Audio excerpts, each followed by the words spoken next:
അസ്സലാമു അലൈക്കും വറഹ്മത്തുള്ളാഹി വബറകാതുഹു. പ്രിയപ്പെട്ട മക്കളെ, നമ്മൾ HSM സ്കോളർഷിപ്പിൻ്റെ പുതിയൊരു ക്ലാസ്സിലേക്ക് പ്രവേശിക്കുകയാണ്. ഇന്ന് ക്ലാസ് എട്ടാമത്തതാണ്.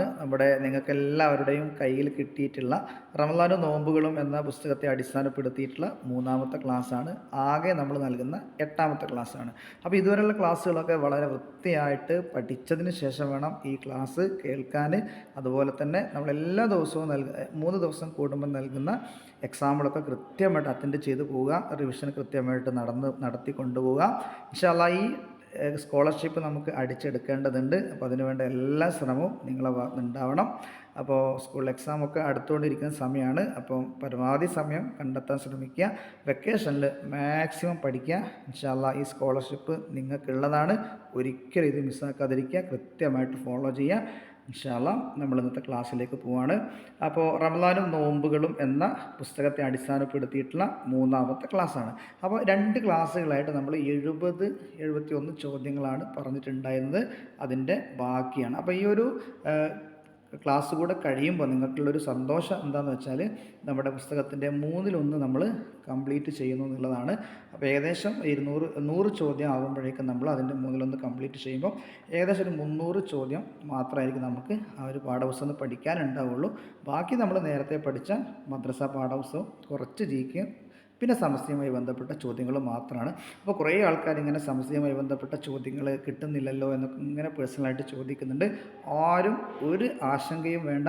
ഇൻഷാ അല്ലാഹ് നമ്മൾ എക്സാമിൻ്റെ നിങ്ങൾക്ക് റിവിഷൻ നടത്താനുള്ള അത്രയും സമയം മുമ്പ് തന്നെ നമ്മൾ ഇൻഷാ അല്ലാഹ് സിലബസ് മുഴുവൻ കംപ്ലീറ്റ് ചെയ്യും. അതിലൊന്നും ആരും ആശങ്കപ്പെടരുത്. അപ്പോൾ നമുക്ക് എന്ത് ചെയ്യാം, ഇന്നത്തെ ക്ലാസ് സ്റ്റാർട്ട് ചെയ്യാം. അപ്പോൾ 71ാമത്തെ ചോദ്യം ഇതാണ്: റമളാൻ നിർബന്ധമാക്കപ്പെട്ട വർഷം ഏതാണ് എന്നുള്ളതാണ്. ഹിജ്റ 2 ശഅബാനിലാണ്. അപ്പോൾ ഹിജ്റ 2 ശഅബാനിലാണ് റമളാൻ നിർബന്ധമാക്കപ്പെട്ടിട്ടുള്ളത്. നബി സല്ലല്ലാഹു അലൈഹി വസല്ലം തങ്ങൾക്ക് ലഭിച്ച റമളാനുകളുടെ എണ്ണം എത്രയാണ്? 9 റമളാനുകളാണ്. 9 റമളാനുകളാണ് നബി സല്ലല്ലാഹു അലൈഹി വസല്ലം തങ്ങൾക്ക് ലഭിച്ചിട്ടുള്ളത്. അപ്പോൾ റമളാൻ നിർബന്ധമാക്കപ്പെട്ടത് ഹിജ്റ 2 ശഅബാനിലാണ്. കാരണം ശഅബാൻ കഴിഞ്ഞാലാണല്ലോ റമളാൻ വരിക. അപ്പം റമളാൻ്റെ തൊട്ട് മുമ്പുള്ള ശഅബാൻ മാസം ഹിജ്റ 2-ാം വർഷം. നബി തങ്ങൾക്ക് ലഭിച്ച ആകെ റമളാനുകൾ എത്ര? 9 റമളാനുകളാണ് ആകെ നബി തങ്ങൾക്ക് ലഭിച്ചത്. അതിൽ നബി തങ്ങൾക്ക് എത്ര പൂർണ്ണ റമളാനുകൾ ലഭിച്ചിട്ടുണ്ട്? അഥവാ 30 ദിവസം നോമ്പ് നബി തങ്ങൾക്ക് എത്ര കിട്ടിയിട്ടുണ്ട്? ഒരൊറ്റ തവണയെ കിട്ടിയിട്ടുള്ളൂ. ബാക്കി 8 തവണയും 29 നോമ്പുകളാണ് ലഭിച്ചിട്ടുള്ളത്. അപ്പോൾ നബി തങ്ങൾക്ക് പൂർണ്ണമായും ലഭിച്ച റമളാനുകളുടെ എണ്ണം എത്രയാണെന്ന് ചോദിച്ചാൽ 1 എന്ന് പറയാം. വർഷം മുഴുവൻ നോമ്പ് എടുത്താലും പരിഹാരമാവുകയില്ല. എന്തിന്? അപ്പോൾ ഒരു വർഷം മുഴുവൻ നമ്മൾ നോമ്പെടുത്താലും ഒരു കാര്യത്തിന് പരിഹാരമാവില്ല. എന്ത് കാര്യത്തിനാണ് പരിഹാരമാവാത്തത്? അള്ളാഹു അനുവദിച്ച ഇളവ് കാരണമായിട്ടല്ലാതെ റമളാനിലെ നോമ്പ് ഒഴിവാക്കിയാലാണ്. അപ്പോൾ അള്ളാഹു അനുവദിച്ച ഇളവ് കാരണമായിട്ടല്ലാതെ റമളാനിലെ നോമ്പ് ഒഴിവാക്കി കഴിഞ്ഞാൽ പിന്നെ നമ്മളൊരു വർഷം മുഴുവൻ നോമ്പെടുത്താലും ആ റമളാനിൽ ഒരു മാസം നമ്മൾ നോമ്പെടുത്തതിന് തുല്യമാവുകയില്ല.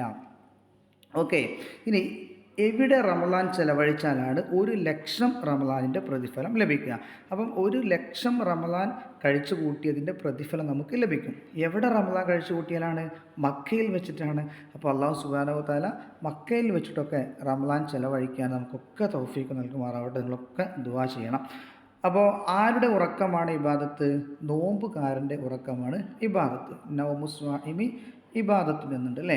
അപ്പം ആരുടെ ഉറക്കമാണ് ഇബാദത്ത്? നോമ്പുകാരൻ്റെ. അവിടെ അമ്പിയാക്കൾ, ഔലിയാക്കൾ എന്നൊക്കെ ചിലപ്പോൾ ഓപ്ഷനിൽ തരും. അപ്പോൾ നമ്മൾ വേഗം അമ്പിയാക്കൾ, ഔലിയാക്കൾ എന്നൊന്നും എഴുതി പോകരുത്. അപ്പോൾ ആരുടെ ഉറക്കമാണ് ഇബാദത്ത്? നോമ്പുകാരൻ്റെ ഉറക്കമാണ് ഇബാദത്ത്. അപ്പോൾ നിങ്ങൾ നോമ്പെടുത്ത് ഉറങ്ങുകയാണെങ്കിലും ആ ഒരു ക്ഷീണം കാരണം ഉറങ്ങുമായിരിക്കുമല്ലോ, അതെന്താണ്? ഇബാദത്താണ്. റമളാനിലെ ഓരോ രാത്രിയിലും അള്ളാഹു നരകവിമുക്തമാക്കുന്ന അടിമകളുടെ എണ്ണം എത്രയാണ്? 6 ലക്ഷമാണ്. റമളാനിലെ ഓരോ രാത്രിയിലും അള്ളാഹു നരകവിമുക്തമാക്കുന്ന അടിമകളുടെ എണ്ണമാണ് 6 ലക്ഷം. അങ്ങനെ അവസാനത്തെ ദിവസം എന്ത് ചെയ്യും? അതുവരെ എത്ര അടിമകളെ മോചിപ്പിച്ചിട്ടുണ്ടോ അത്രയും അടിമകളെ മോചിപ്പിക്കുമെന്നാണ്. അപ്പോൾ റമളാനിലെ ഓരോ രാത്രിയിലും അള്ളാഹു നരകവിമുക്തമാക്കുന്ന അടിമകളുടെ എണ്ണം 6 ലക്ഷം.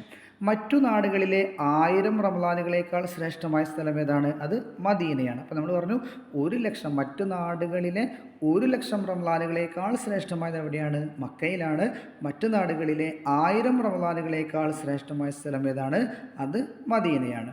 നോമ്പുകാരന് പല്ലു തേക്കൽ സുന്നത്തില്ലാത്ത സമയം ഏതാണ്? അത് വൈകുന്നേരമാണ്. നിങ്ങൾ പഠിച്ചിട്ടുണ്ടാവില്ല, ഏത് സമയത്ത് വേണമെങ്കിലും നമുക്ക് മിസ്വാക്ക് ചെയ്യാമെന്ന് നിങ്ങൾ പഠിച്ചിട്ടുണ്ട്. പക്ഷേ നോമ്പുകാരനാണെങ്കിൽ ഉച്ചതിരിഞ്ഞതിന് ശേഷം, മനസ്സിലായ? ഉച്ചതിരിഞ്ഞതിന് ശേഷം, നമ്മുടെ പുസ്തകത്തിൽ വൈകുന്നേരം എന്നാണ് പറയുന്നത്.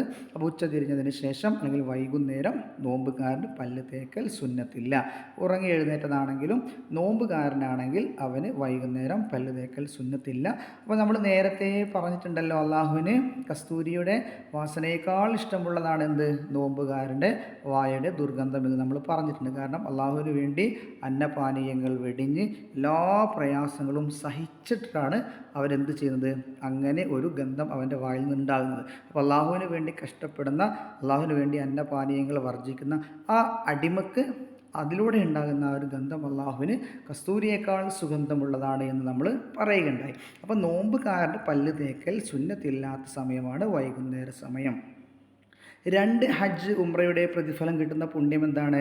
റമദാനിലെ അവസാന 10 എഴുത്തിക്കാഫിരിക്കലാണ്. അപ്പോൾ 2 ഹജ്ജ് ഉംറ പ്രതിഫലം കിട്ടുന്ന പുണ്യമാണ്. അപ്പോൾ ഇതിലൊക്കെ ഉംറ ചെയ്ത ആളുകളൊക്കെ ഉണ്ടാകും, ഉംറ ചെയ്യാത്ത ആളുകളുണ്ടാകും. അല്ലാഹു സുബ്ഹാനഹു വ തആല ഉംറ ചെയ്യാത്ത ആളുകൾക്ക് ഉംറ ചെയ്യാനും അതുപോലെ തന്നെ ഹജ്ജ് ചെയ്യാത്ത ആളുകൾക്ക് ഹജ്ജ് ചെയ്യാനൊക്കെ തൗഫീഖ് നൽകുമാറാവട്ടെ. അപ്പോൾ 2 ഹജ്ജ് ഉംറ ചെയ്തതിൻ്റെ പ്രതിഫലം കിട്ടുന്ന പുണ്യം എന്താണ്? റമദാനിലെ അവസാന 10 എഴുത്തിക്കാഫിരിക്കലാണ്. ആരുടെ മൗനമാണ് തസ്ബീഹ്? നോമ്പുകാരൻ്റെ മൗനമാണ് തസ്ബീഹ്. അപ്പോൾ നമ്മൾ നേരത്തെ പറഞ്ഞത് എന്തായിരുന്നു? നോമ്പുകാരൻ്റെ ഉറക്കം ആരാധനയാണെന്ന് പറഞ്ഞു. നോമ്പുകാരൻ്റെ മൗനം എന്താണ്? അത് തസ്ബീഹാണ്. അപ്പോൾ നോമ്പുകാരൻ മൗനമായിട്ടിരുന്നാൽ തന്നെ എന്താണ്? അത് തസ്ബീഹാണ്. അപ്പോൾ ആരുടെ മൗനമാണ് തസ്ബീഹ്? നോമ്പുകാരൻ്റെ മൗനമാണ് തസ്ബീഹ്. റമളാൻ വ്രതം നിർബന്ധമാകുന്ന സാഹചര്യങ്ങൾ ഏതൊക്കെയാണെന്നറിയോ? ഒന്ന്, നേരിട്ട് മാസം കാണുക. ഒരാൾ നേരിട്ട് മാസം കണ്ടാൽ എന്തായി? റമളാൻ വ്രതം നിർബന്ധമായി. ഇനി ശഅബാൻ 30 പൂർത്തിയാവുക. ശഅബാൻ 30 പൂർത്തിയായാലും എന്ത് നിർബന്ധമായി? നോമ്പ് നിർബന്ധമായി. അതുപോലെ തന്നെ മാസം കണ്ടെന്ന് സ്ഥിരപ്പെടുക. അപ്പോൾ നമ്മൾ എന്ത് ചെയ്യണം? നമ്മൾ നേരിട്ട് മാസം കാണുകയാണ്. ശഅബാൻ 29 പൂർത്തിയായ അന്ന് നമ്മൾ നേരിട്ട് മാസം കണ്ടാൽ റമളാൻ വ്രതം പിറ്റേന്ന് ആരംഭിക്കൽ നമുക്ക് നിർബന്ധമായി. ഇനി ശഅബാൻ 30 പൂർത്തിയായി കഴിഞ്ഞാൽ പിന്നെ ഒന്നും നോക്കേണ്ട ആവശ്യമില്ല. 30 കഴിഞ്ഞാൽ പിന്നെ എന്തായാലും അടുത്ത ദിവസം നോമ്പ് അനുഷ്ഠിക്കൽ നിർബന്ധമായി. ഇനി നമ്മൾ സാധാരണ രീതിയിൽ നമ്മൾ നോമ്പ് അനുഷ്ഠിക്കാറ് എങ്ങനെയാണ്? ഖാലി സ്ഥിരപ്പെടുത്തുന്നത് കൊണ്ടാണ്, അല്ലേ? മാസപ്പിറവി കണ്ടു എന്നൊക്കെ പറഞ്ഞിട്ട് നമ്മുടെ സമസ്തയുടെ നേതാക്കൾ, ആലിമീങ്ങൾ, അല്ലേ, സയ്യിദന്മാർ, ഖാലിമാരൊക്കെ എന്ത് ചെയ്യാറുണ്ട്? സ്ഥിരപ്പെടുത്തിയതായിട്ട്, മാസം കണ്ടതായിട്ട് സ്ഥിരീകരിക്കാറുണ്ട്. വാർത്തകളൊക്കെ നമ്മൾ കാണാറുണ്ട്. അപ്പോൾ മാസം കണ്ടെന്ന് സ്ഥിരപ്പെട്ട് കഴിഞ്ഞാലും എന്താണ്? റമളാൻ വ്രതം നിർബന്ധമാകും. അപ്പോൾ റമളാൻ വ്രതം നിർബന്ധമാകുന്നത് 3 സാഹചര്യങ്ങളിലൂടെ: 1 നേരിട്ട് കാണുക, 2 ശഅബാൻ 30 പൂർത്തിയാവുക, 3 മാസം കണ്ടെന്ന് സ്ഥിരപ്പെടുക. ഇനി റമളാൻ 30-ന് നോമ്പെടുത്ത് പെരുന്നാൾ ആഘോഷിക്കുന്ന നാട്ടിലേക്ക് യാത്ര പോയാൽ അവൻ എന്താണ് ചെയ്യേണ്ടത്? അതായത് നിങ്ങൾ റമളാൻ 30-ന് നോമ്പെടുത്തു. റമളാൻ 30-ന് നോമ്പെടുത്തിട്ട് നിങ്ങൾ ഗൾഫിൽ പോവുകയാണ്. അങ്ങനെ നമ്മൾ ഗൾഫിൽ പോയ സമയത്ത് അവിടെ പെരുന്നാൾ ആഘോഷിക്കുകയാണ്. അപ്പോൾ റമളാൻ 30-ന് നോമ്പെടുത്തിട്ട് ഒരു നാട്ടിലേക്ക് യാത്ര പോകുന്നു. ആ നാട്ടിൽ പെരുന്നാൾ ആഘോഷിക്കുകയാണ്. അങ്ങനെ പെരുന്നാൾ ആഘോഷിക്കുന്ന നാട്ടിലേക്ക് പോയാൽ എനിക്ക് നോമ്പാണ് എന്ന് പറയുകയാണോ ചെയ്യേണ്ടത്? അല്ല. അവിടെ എന്താണ് ചെയ്യേണ്ടത്? നിർബന്ധമായും പെരുന്നാൾ ആഘോഷിക്കുകയാണ് ചെയ്യേണ്ടത്.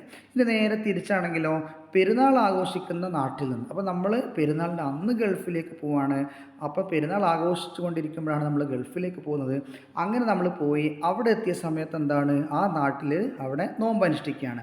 അങ്ങനെ പെരുന്നാൾ ആഘോഷിച്ചു കൊണ്ടിരിക്കുന്ന ഒരാൾ മറ്റൊരു നാട്ടിലേക്ക് യാത്ര പോവുകയും ആ നാട്ടിൽ പിന്നെ നോമ്പാണെങ്കിൽ അവിടെ എന്താ ചെയ്യേണ്ടത്? ഇംസാക്ക് ചെയ്യുക. എന്താണ് ചെയ്യേണ്ടത്? ഇംസാക്ക് ചെയ്യുക. മിസ്വാക്ക് ചെയ്യുകയല്ല, ഇംസാക്ക് ചെയ്യുക. ഇംസാക്ക് ചെയ്യുക എന്ന് പറഞ്ഞാൽ എന്താണ്? നോമ്പ് മുറിയുന്ന കാര്യങ്ങളെ തൊട്ട് പിടിച്ചു നിൽക്കുക. അപ്പം നമ്മൾ കേരളത്തിലാണ് ഉണ്ടായിരുന്നത്.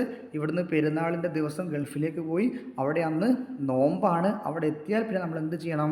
എൻ്റെ നാട്ടിലെ പെരുന്നാളാണ്, അല്ലെങ്കിൽ ഞാൻ രാവിലെ ഭക്ഷണം കഴിച്ചിട്ടുണ്ട് എന്ന് പറഞ്ഞിട്ട് നമ്മൾ ഭക്ഷണം കഴിക്കുകയല്ല ചെയ്യേണ്ടത്.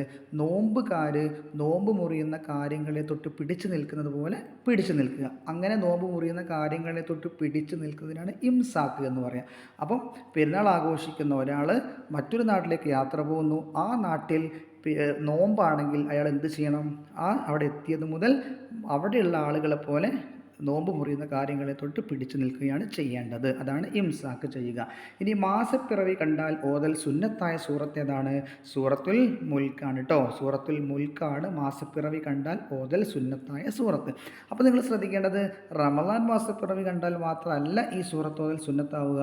ഏതൊരു മാസപ്പിറവി കണ്ടാലും നമുക്കറിയാം, നമ്മുടെ വർഷപ്രകാരം അല്ലെങ്കിൽ ഹിജറ കലണ്ടർ പ്രകാരം ഏതൊരു മാസവും 29 ആയിട്ടുണ്ടെങ്കിൽ എന്ത് ചെയ്തിരിക്കണം? മാസപ്പിറവി നമ്മൾ നോക്കിയിരിക്കണം അല്ലേ? അത് ഫർള് കിഫായാണ്.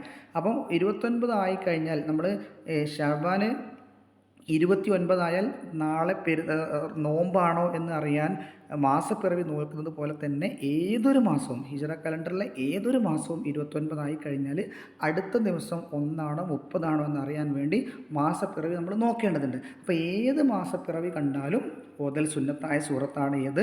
സൂറത്തുൽ മുൽക്ക് എന്ന് പറയുന്നത്. ഇനി ചന്ദ്രമാസങ്ങൾക്കുള്ള ദിവസങ്ങളുടെ എണ്ണം ഏതാണ്? 29, 30. നമുക്കറിയാം നമ്മുടെ ഗ്രിഗോറിയൻ കലണ്ടർ അല്ലെങ്കിൽ ക്രിസ്തു കലണ്ടർ പ്രകാരം, ഇംഗ്ലീഷ് കലണ്ടർ പ്രകാരം ഫെബ്രുവരി 28 4 വർഷം കൂടുമ്പോൾ 29 ആകുന്നുണ്ട്.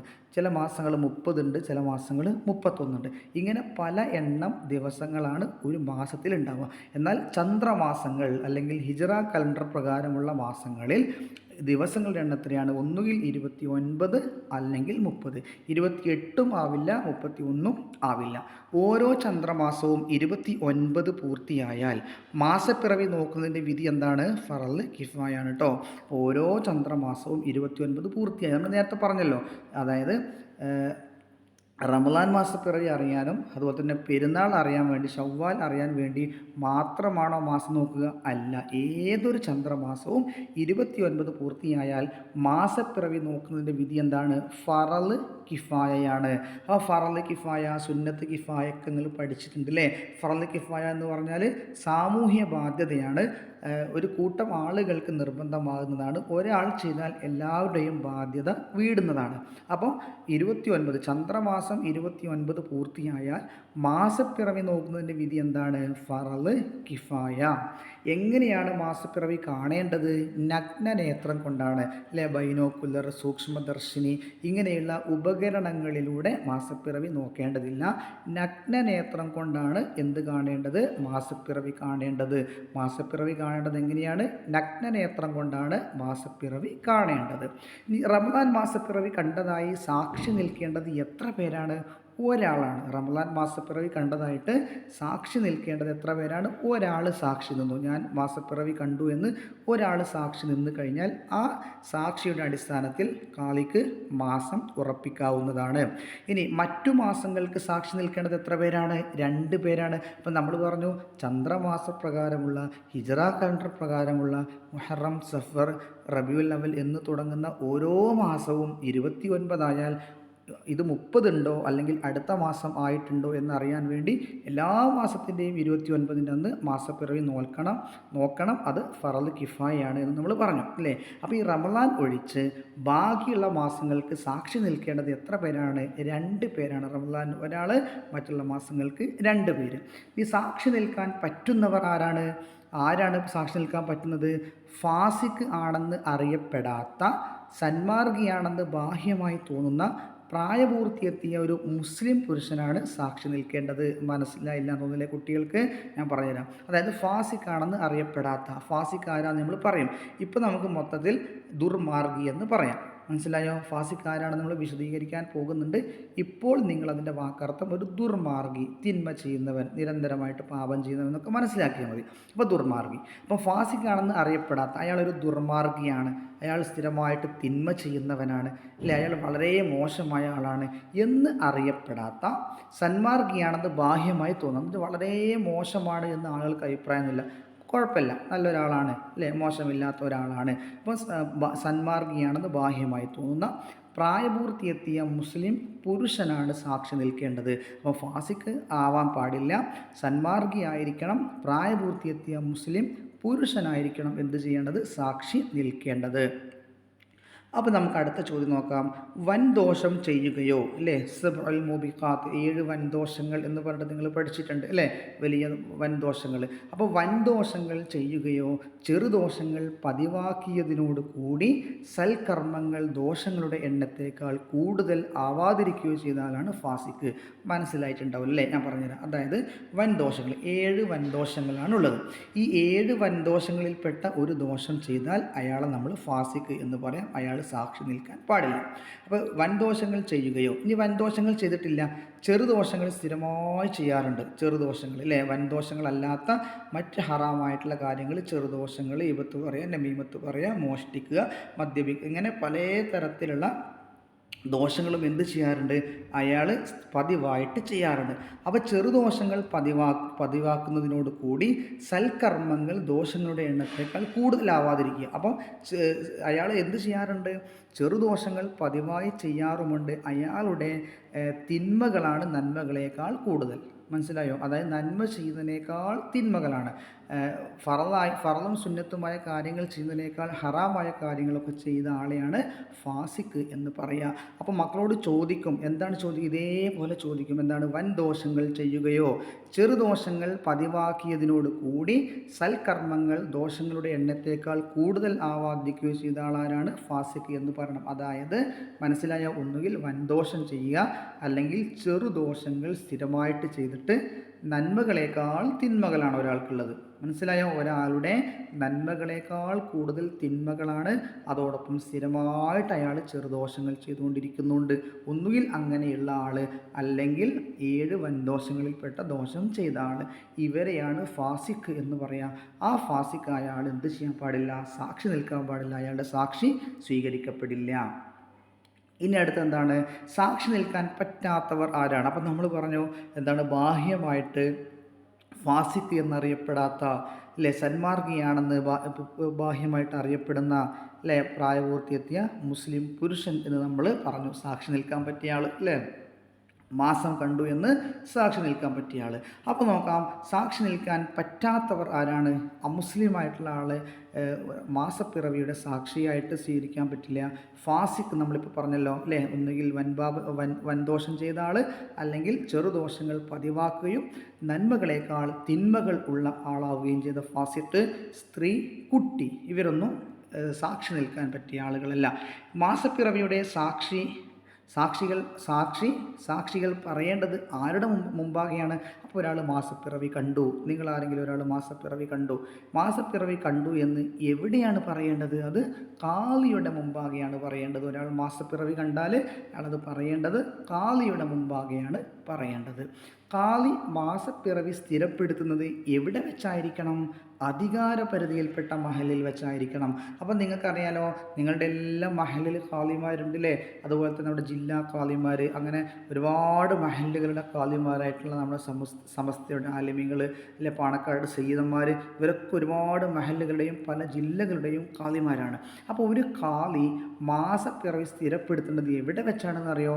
അധികാര പരിധിയിൽപ്പെട്ട മഹല്ല്. അപ്പോൾ ഒരു കാളി അയാൾ കാളിയായിട്ട് അധികാരമുള്ള മഹലിൽ വെച്ചായിരിക്കണം അയാൾ എന്ത് ചെയ്യേണ്ടത്? മാസപ്പിറവി സ്ഥിരപ്പെടുത്തേണ്ടത്. അയാൾ കാളി അല്ലാത്ത ഒരു നാട്ടിൽ വെച്ചിട്ട് ആ കാളിക്ക് എന്ത് ചെയ്യാൻ പറ്റില്ല? മാസപ്പിറവി ഉറപ്പിക്കാൻ അല്ലെങ്കിൽ സ്ഥിരപ്പെടുത്താൻ കഴിയില്ല. ഇനി ഒരു കാളി മാസപ്പിറവി സ്ഥിരപ്പെടുത്തിയാൽ നോമ്പ് നിർബന്ധമാകുന്ന ആർക്കാണ്? അദ്ദേഹത്തിൻ്റെ അധികാരപരിധിയിലുള്ള എല്ലാവർക്കുമാണ്. അപ്പോൾ നമുക്കറിയാം, നമ്മളൊക്കെ നോമ്പ് അനുഷ്ഠിക്കുന്നത് കാളിമാർ, അല്ലേ, എന്താണ്? മാസപ്പിറവി ഉറപ്പിച്ചത് കൊണ്ടാണ്.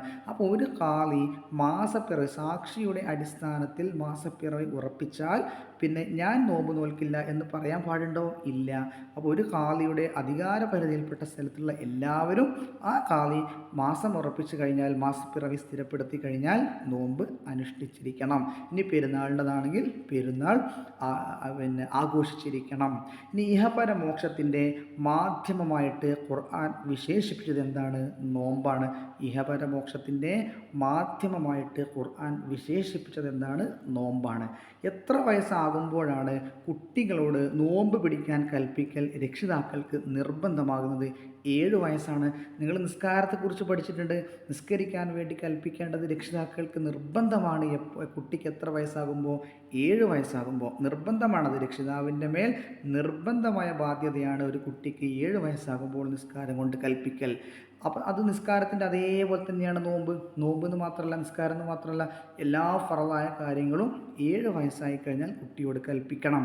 ഇനി നോമ്പ് ഒഴിവാക്കിയതിൻ്റെ പേരിൽ അടിക്കേണ്ട പ്രായം എത്രയാണ്? 10 വയസ്സാണ്. നിസ്കാരം പോലെ തന്നെയാണ്, അത് എല്ലാ ഫറളുകളും അങ്ങനെ തന്നെയാണ്. അപ്പോൾ നിസ്കാരം പോലെ തന്നെ 7 വയസ്സാകുമ്പോൾ കൽപ്പിക്കുക, 10 വയസ്സാകുമ്പോൾ ചെയ്തിട്ടില്ലെങ്കിൽ അടിക്കുകയും ചെയ്യാവുന്നതാണ്. ഇനി സ്ത്രീക്ക് നോമ്പ് പിടിക്കൽ നിർബന്ധമില്ലാത്ത സമയം ഏതാണ്? ഹൈള്, നിഫാസ് ഉള്ളപ്പോഴാണ്. ഓക്കെ, അപ്പോൾ ഇതൊക്കെ നിങ്ങൾ പഠിച്ച കാര്യമാണ്. 100ാമത്തെ കാര്യങ്ങളൊക്കെ, 100ാമത്തെ ചോദ്യത്തിന് ഉത്തരങ്ങളൊക്കെ. അപ്പം 100 ചോദ്യങ്ങൾ നമ്മൾ കംപ്ലീറ്റ് ചെയ്തിരിക്കുകയാണ്. ഏകദേശം നമ്മുടെ പുസ്തകത്തിൻ്റെ 1/3 നമ്മൾ കംപ്ലീറ്റ് ചെയ്ത് കഴിഞ്ഞു. ഇനി എന്തായാലും ഇൻഷാ അല്ലാഹ് നമുക്കുള്ള സമയത്തിനുള്ളിൽ വളരെ പ്രാധാന്യത്തോടുകൂടെ നമ്മൾ പെട്ടെന്ന് തന്നെ ഈ പുസ്തകത്തിൻ്റെ പാഠഭാഗങ്ങൾ തീർത്തു തരും. അതുപോലെ തന്നെ മറ്റു പാഠഭാഗങ്ങളും തീർത്തു തരും. കൃത്യമായിട്ട് ഫോളോ ചെയ്യുക, കൃത്യമായിട്ട് പഠിക്കുക. നമ്മൾ നടത്തുന്ന എക്സാമുകളൊക്കെ കൃത്യമായിട്ട് അറ്റൻഡ് ചെയ്യുക. പഠിച്ചതിന് ശേഷം അറ്റൻഡ് ചെയ്യുക. എല്ലാ പരീക്ഷയ്ക്കും ഫുൾ മാർക്ക് സ്കോർ ചെയ്യുക. അള്ളാഹു എല്ലാവർക്കും ഉന്നത വിജയം നൽകുമാറാവട്ടെ എന്ന് ആത്മാർത്ഥമായിട്ട് പ്രാർത്ഥിക്കുന്നു. അതിനു വേണ്ടി ദുആ ചെയ്യണം. അസ്സലാമു അലൈക്കും വറഹ്മത്തുള്ളാഹി വബറകാതുഹു.